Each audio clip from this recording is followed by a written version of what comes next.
Todos hemos oído hablar de Robin Hood, aquel valiente forajido que vivía en lo profundo de los bosques de Sherwood, que estaba en contra de las autoridades de turno y que robaba a los ricos para repartir a los pobres. Quizás esta sea la leyenda más famosa de todo el mundo, pero aunque el relato de Robin de Locksley o Robert Hood es fascinante, lo cierto es que, según muchos investigadores, en Reino Unido no existe ningún antecedente histórico claro que hubiese dado pie a la leyenda. Lo curioso del caso es que en otros países sí que han habido personas de carne y hueso a las que bien podríamos catalogar de Robin Hoods.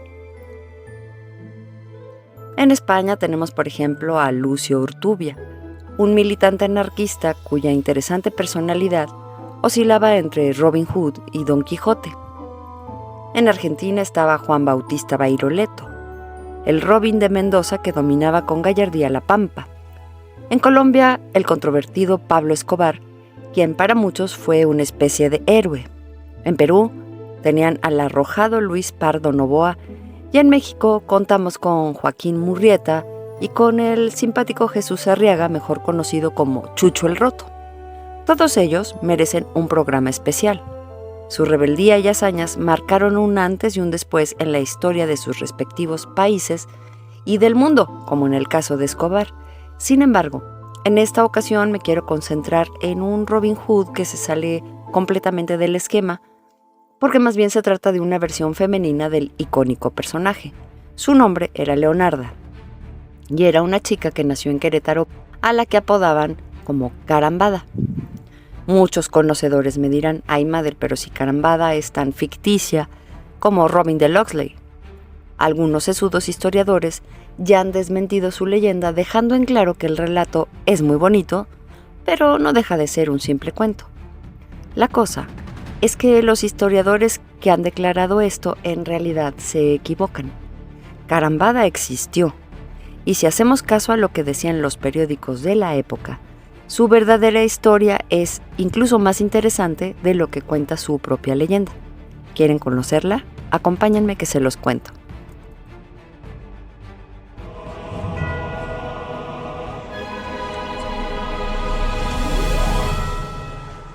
Misterios y enigmas, anécdotas desconocidas, crímenes espantosos o simplemente curiosidades históricas de las que casi nunca se habla.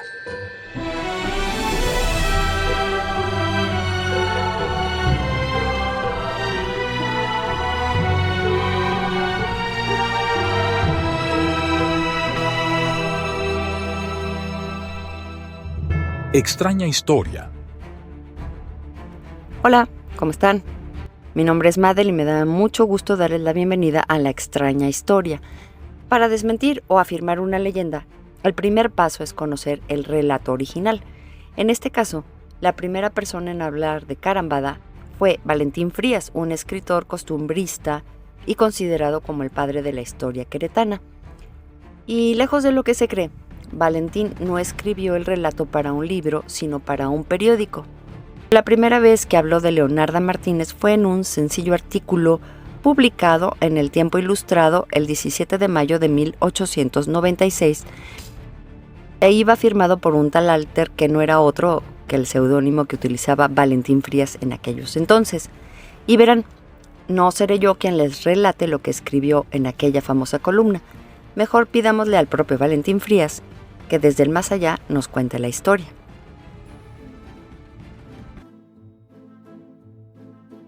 ¿Quién no ha oído mentar alguna vez a la Carambada? ¿Quién no conoce sus proezas en el camino del crimen?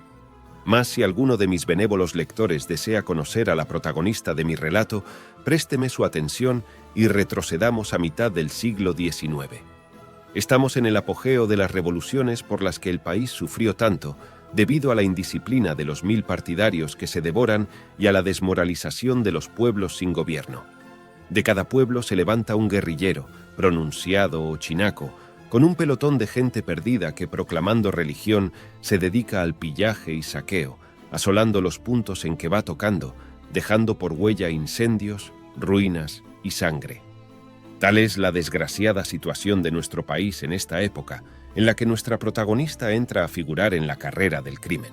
Leonarda, que así se llamaba nuestra carambada, fue originaria de un pueblito cercano a la ciudad de Querétaro llamado La Puerta, y cuyos vecinos, dicho sea de paso, siempre han tenido fama de ser discípulos de Caco. De muy corta edad quedó huérfana, y su manutención quedó a cargo de sus hermanas.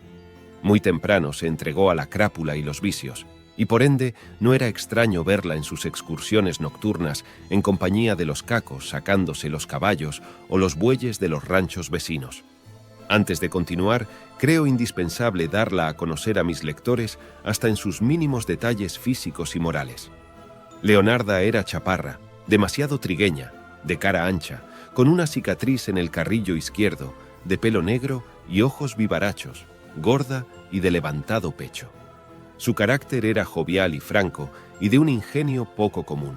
Era además muy atenta y de fino trato siempre que tenía ocasión de tratar con gente decente. Vestía en agua corta, de color chillante, saco, también corto, con mascada cruzada sobre el pecho, rebozo fino del valle, botín bayo, de rechino y tacón alto con adorno de hebillas o seda, sombrero galonado cuando montaba y en su cuello, orejas y manos, algunos dijes con relumbrones. No había fiesta o feria en la que no se le encontrara con su cantina y baile o con una casa de prostitución o de juego, siempre rodeada de amigos. Desde su tierna edad se la vio en compañía de bandoleros y plagiarios, y muchas veces ella era la que capitaneaba las excursiones. Para cabalgar como hombre, manejar la pistola, el machete y aún la reata era como el que más. Cuando salía con su guerrilla, cargaba su buen mosquete, sus pistolas, el machete y muchas veces también su lanza. Sonó la hora de paz para la República, concluyeron las guerrillas, los bandidos y los plagiarios, y Carambada se dedicó de día a las ocupaciones de cantinera y jugadora y de noche, junto con sus camaradas, a robar caminos o sacar dinero prestado de Hacienda, el cual nunca pagó. Más de una vez tuvo ocasión de tratar con altos funcionarios quienes la contrataban para llevar a cabo ruines venganzas en contra de sus enemigos. Le pagaban a peso oro y ella ejecutaba las órdenes en medio del misterio de la noche. Eternamente fue la pesadilla de guardias y rondas nocturnas. Varias veces se la vio en el banquillo de los reos, pero algún acaudalado, obligado por sus servicios, lograba sacarla incólume mediante cierto desembolso. De esta manera pasó la mayor parte de su vida, hasta que tuvo un fin siniestro, como en más de una vez se le pronosticara. No recuerdo los detalles del caso, pero lo cierto es que una noche salió Vicente Otero, segundo de los rurales, con un piquete de estos, con objeto de aprehender a Leonarda, a la cual encontró por la hacienda de la Capilla, a orillas de esta ciudad con rumbo a Celaya. Inmediatamente, Otero hizo fuego sobre ella y sus compañeros, pero solo logró coger a 2, pues los demás huyeron. Leonarda también fue presa e inmediatamente, y ahí mismo, se le aplicó la ley fuga, quedando tirada y revolcándose en su sangre. Acto seguido, se condujo a los 2 bandidos a la cárcel y el cuerpo de Leonarda fue atravesado en un burro y llevado al hospital para la autopsia. Al día siguiente, los practicantes reconocieron que todavía tenía vida, y reanimándola, se logró que hablara y pidiera el sacerdote, con quien se confesó detenidamente, muriendo hasta otro día con muestras de arrepentimiento. Si la noticia de la captura y muerte de Leonarda fue de gran sensación en la ciudad, lo fue más el que después de tener 5 balazos en la caja del cuerpo, se haya confesado y arreglado con Dios antes de expirar. Como verán, en este primer relato Valentín nos da una que otra pincelada sobre el personaje. En principio, nos cuenta que se llamaba Leonarda, no le pone apellido ni nada, aunque muchos años después, en uno de sus libros le agregaría el Martínez. Por otro lado, nos dice que esta mujer nació en un humilde pueblo lleno de ladrones llamado La Puerta. Si ustedes googlean en este momento la leyenda de Carambada, estoy segura de que casi la totalidad de artículos que se encuentren dirán que esta mujer nació en un pueblo llamado La Punta, pero esto es completamente falso. Supongo que alguien leyó mal el libro de Valentín Frías y luego pasó la voz como en una especie de teléfono descompuesto. Lo cierto y verdad es que por lo menos en este relato inicial, como en el que aparecería después en los libros de Valentín, el autor siempre mencionó que el pueblo se llamaba La Puerta. Ahora bien, nos dice que Leonarda era chaparra y gorda, pero que al mismo tiempo era una experta jinete que dominaba la escaramuza y que iba de un lado para otro. Salvo su mejor opinión, queridos amigos, yo creo que de gorda no debió haber tenido nada, puesto que la actividad física que le demandaban sus increíbles pasatiempos era bastante exigente. Pero bueno, dejemos de lado las apariencias y concentrémonos en los detalles más importantes. Valentín nos dice que Carambada era una criminal hecha y derecha, que tenía una cantina, una casa de citas y que gustaba de robar a quien se dejara. Por otro lado, también nos dice que tenía un agudo ingenio, que era muy fina en su trato con la gente decente y que era amiga de varios poderosos quienes siempre pagaron para que no estuviera en la cárcel. Y es aquí en donde me empiezan a chirriar las cosas.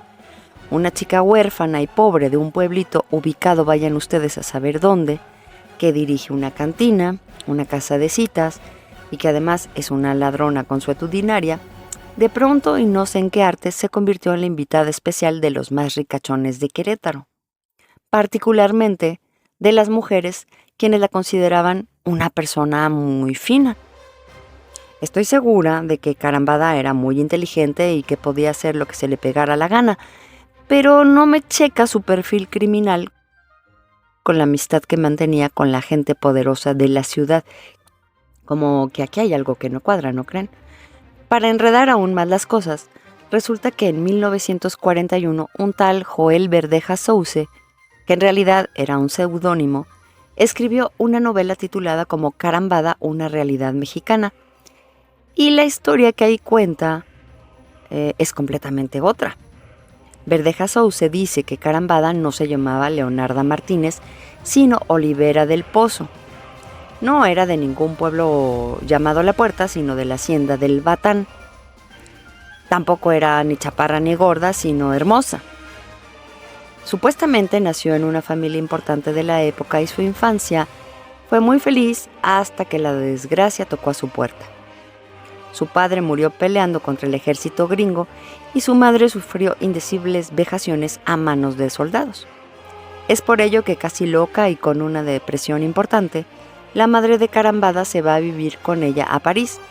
Olivera entra al convento del Sagrado Corazón, en el que se queda por 2 años. Pasado este tiempo, la madre de Carambada también moriría, pero un padrecito de apellido Montes de Oca le notificó a Maximiliano que Olivera era pariente de Iturbide. Así que, rápidamente, hicieron regresar a aquella chica para integrarla a la corte. Maximiliano se enamoró perdidamente de aquella hermosa y vivaz adolescente. La cuestión es que ella le dijo que gracias, pero no gracias, que ya había hecho una gran amistad con Carlota y que ni de chiste le iba a hacer un numerito como aquel. Y aunque no dudo de la solidaridad de Olivera, lo cierto es que le dijo que no a Maximiliano porque estaba enamorada de un soldado de nombre José Joaquín Rodríguez, quien resulta que era el jefe de Estado Mayor. A la caída de Querétaro, su amante es apresado, así que inmediatamente va a buscar a Juárez, a San Luis Potosí, quien le niega el indulto. Y a partir de ahí es cuando Carambada se convierte en el terror de la comarca. Alguien le platicó a Carambada sobre la 21illa, una hierba capaz de matar en 21 días sin que nadie supiera qué había pasado. Así que pócima en mano, Olivera del Pozo viajó a México con la intención de cumplir su venganza. Allí conoció a Guillermo Prieto, quien la invita a una cena en la que estaban Juárez y Lerdo de Tejada. Y ya en la cena, la guapa Carambada se las ingenió para vaciar el veneno en la copa de Juárez sin que nadie la viera. O bueno, nadie excepto Lerdo de Tejada, quien no dijo nada y que incluso animó a Benito Juárez a beber de la copa maldita. Total, que una vez hecho esto, Olivera del Pozo o Carambada siguió robando carruajes hasta que un buen día la emboscaron en la hacienda de la Capilla. Le metieron 5 balazos, pero no murió inmediatamente, sino que se la llevaron a lomos de mula al hospital civil, en donde fallecería un día después y tras haberse confesado con el obispo Ramón Camacho. El escritor señala que supimos todo esto, particularmente lo del envenenamiento de Juárez, gracias a que en el hospital providencialmente había una maestra convaleciente que escuchó toda la confesión que hiciera Carambada al obispo desde su cama. Ahora bien, infinidad de historiadores se han dedicado a destrozar la versión de Verdeja Sauce, pero yo aquí tengo que romper una lanza en favor del escritor. Y es que el relato que plasma en su libro dice claramente novela. En ningún lado dice biografía, ensayo o paper académico, sino novela, es decir, ficción. Las novelas, como bien saben ustedes, queridos amigos, aunque se basen en personajes reales, se construyen mediante la imaginación del escritor. Si Verdeja hubiese querido que Carambada tuviera poderes especiales, que Juárez hablara con los marcianos y Lerdo de Tejada guardar en su casa a un duende mágico, habría sido perfectamente válido, ya que la novela es un género literario en el que siempre se recurre a la invención. Pero sigamos con nuestra historia. Valentín Frías esbozó un personaje lleno de contradicciones. Y Verdeja Sauce se inventó una romántica historia. Entonces, ¿quién fue la verdadera Carambada? Según los registros, esta mujer se llamaba María Leonarda Martínez Montes y nació el 21 de septiembre en la hacienda de Santa Cruz, en San Juan del Río. Sus padres fueron Florencio Martínez y María Montes de Oca, a que le suena el apellido. No sabemos a qué edad murieron los padres de Leonarda, ni si sus hermanas cuidaron de ella cuando era niña. Lo que sí sabemos es que su hermano Juan siempre estuvo al pendiente de ella y de hecho fue él quien pagó por el entierro de Leonarda. Valentín hablaba de ella como si hubiera sido soltera toda su vida. Verdeja Sousa, en cambio, dice que ella tuvo un novio al que le mataron de nombre José Joaquín Rodríguez. Pero la realidad es otra. Aunque el galán de Leonarda sí se apellidaba Rodríguez, no se llamaba José Joaquín, como alega el novelista, sino Mauricio. Y no, nunca fue jefe de Estado, aunque ciertamente algo le ocurrió porque Carambada quedó viuda desde muy pronto. Ahora bien, la leyenda de Valentín dice que Leonarda era una conocida delincuente y poco más. Verdeja Sousa, en cambio, dice que Leonarda odiaba a Juárez, por lo que se involucró activamente en la muerte de este, así como en la muerte de Benito Cenea, quien fuera gobernador de Querétaro. Y verán lo que es la casualidad. Benito Juárez murió el 18 de julio de 1872 por una angina de pecho. Su tocayo queretano, Benito Cenea, también moriría de lo mismo el 16 de septiembre de 1975. Pero la coincidencia es más bien obra del destino que de la propia Carambada. Ella no le dio veintiunilla a ningún mandatario, pero eso no significa que no odiara al presidente Juárez y a cierto gobernador queretano, que por cierto no era Benito Cenea. Pero para entender mejor lo que les acabo de decir, es importante que les cuente un poco sobre historia general. Verán, todo el mundo habla del sitio de Querétaro como si tal cosa. Se piensa que Juárez entró tranquilamente a la ciudad para sacar a patadas a Maximiliano, que ya se sentía el emperador de México. Lo fusilaron en el Cerro de las Campanas y listo. Todos fueron felices por siempre. Pero nada más lejos de la realidad. El famoso sitio de Querétaro fue una masacre. Buena parte de la ciudad quedó destruida por los cañonazos y miles de vidas inocentes se perdieron durante el proceso. Querétaro estaba rodeado por un ejército de militares gringos que disparaban a diestra y siniestra a todo lo que se moviera, y a veces solo por diversión. Las calles queretanas se convirtieron en un auténtico río de sangre inocente de mujeres y niños a quienes les disparaban como si fueran conejos. Y todo esto lo pueden ustedes leer en los diarios personales del príncipe de Salm, de su esposa y de alguno que otro soldado que anduvo por ahí en la época. La cosa es que ya podrán ustedes imaginar cuánto querían los queretanos a Benito Juárez. Es más, fíjense, era tal el odio que sentían hacia ese presidente que de hecho la ciudad estuvo en un tris de quedar fuera de la República Mexicana. Después del sitio de Querétaro, fue cuando se levantaron varios grupos de rebeldes en contra de Juárez y uno de ellos fue el que comandaba nada más y nada menos que Leonarda Martínez Montes. Y sí, Efectivamente, ella era una especie de Robin Hood. Robaba los carruajes que iban con dinero a la Ciudad de México para después repartir estas riquezas con los huérfanos, las viudas, los enfermos y los mutilados que habían quedado como resultado de las acciones juaristas. Y es aquí cuando vale la pena abrir un paréntesis. Valentín Frías dijo que en la gavilla de Leonarda había puro forajido, pero la realidad es otra. Pongan ustedes que sí hubo un par de bandidos, pero es que resulta que la banda de Carambada estaba integrada principalmente por mujeres, sí, así como lo escuchan ustedes, entre las que destacaban Elena Valtierra y Guadalupe Pérez. No les quiero ni contar el escándalo que fue aquello en la época. A nivel federal no se hablaba de otra cosa. Periódicos como El Monitor Republicano, La Voz de México y La Opinión no dejaban de sacar artículos diciendo que en Querétaro estaba ocurriendo la peor de las aberraciones. A un grupo de mujeres se les había ocurrido convertirse en criminales y que cómo era eso posible. Les voy a leer textualmente lo que dice uno de estos artículos. El bello sexo, el sexo débil, está destinado a las labores más nobles del espíritu, al cuidado del hogar, y no a andar a salto de mata plagiando y robando como el más vulgar de los ladrones. Como verán, para los periodistas de la Ciudad de México aquello era impensable.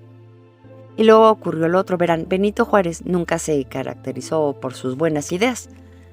Aún a sabiendas de que en Querétaro la gente no le perdonaba la matanza y se negaba a acatar cualquiera de sus leyes, se le ocurrió que era una buena idea imponer a cierto gobernador, a un militar que le había ayudado a derrocar a Maximiliano durante el sitio de Querétaro, de nombre Julio Cervantes.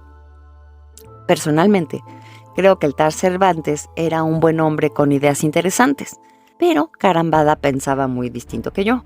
Para ella, Cervantes era un traidor, una imposición de su archienemigo, así que, junto con su gavilla, uno de tantos días, secuestró al hermano de Julio Cervantes, cosa que nuevamente fue un escándalo a nivel nacional. Todos los periódicos hablaban de esta noticia, incluso periódicos en Estados Unidos mencionaban el hecho. Al final regresaron al secuestrado y todo volvió a la normalidad, pero la gente del pueblo se quedó con la idea de que Leonarda le había hecho algo a algún gobernador y quizás de ahí sacaron lo de que envenenó a Benito Cenea. Y miren ustedes, podría seguir contándoles muchas cosas sobre las aventuras de Leonarda Martínez Montes, pero de hacerlo, este capítulo sería interminable, así que nos iremos directamente ahora al día de su muerte. Tanto Valentín Frías como Verdeja Sauce dicen que fue Vicente Otero quien le disparó a Leonarda, que la dieron por muerta y la llevaron al hospital civil para hacerle la autopsia, pero que al final se llevaron una sorpresota cuando se dieron cuenta de que ella todavía seguía con vida. Y yo no sé si esto es verdad, no sé si la dieron por muerta, si le iban a hacer o no una autopsia, o se alcanzó a confesarse con el obispo. El chiste, queridos amigos, es que Leonarda Martínez sí murió en donde dice su leyenda. Zenobio Díaz escribió el siguiente parte. En la ciudad de Querétaro, a las 10 de la mañana del 5 de mayo de 1884, se presentó ante el juez que suscribe un parte que a la letra dice: Hospital Civil, Querétaro. Participo que hoy a las 6 de la mañana, en este hospital murió de heridas por arma de fuego María Leonarda Martínez, de 45 años de edad, viuda de Mauricio Rodríguez, hija de Florencio Martínez y María Montes, originaria de la hacienda de Santa Cruz. Trinidad Santa Olice. Juez del Estado Civil, se dio lectura a la presente así como a los artículos que previene la Ley General y a los reglamentarios del Estado, y terminó esta acta que firmaron los que supieron, juez y secretario. Doy fe, Zenobio Díaz. Ahora fíjense, alguna vez escuché que algún cronista dijo que no sabíamos en dónde habían enterrado a Carambada, pero eso tampoco es cierto. A Leonarda Martínez la enterraron en el Panteón número 2 de la ciudad de Querétaro, mejor conocido como Panteón del Espíritu Santo. Hoy en día este cementerio ya no existe y en ese terreno construyeron lo que hoy conocemos como el Colegio Salesiano. O sea que sí, esta es una de las tantas escuelas de México que al parecer se construyeron sobre un viejo panteón. y también he escuchado muchas historias sobre fantasmas que se cuentan en esta escuela. Quizás uno de ellos sea el de Carambada, pero eso ya es otra historia.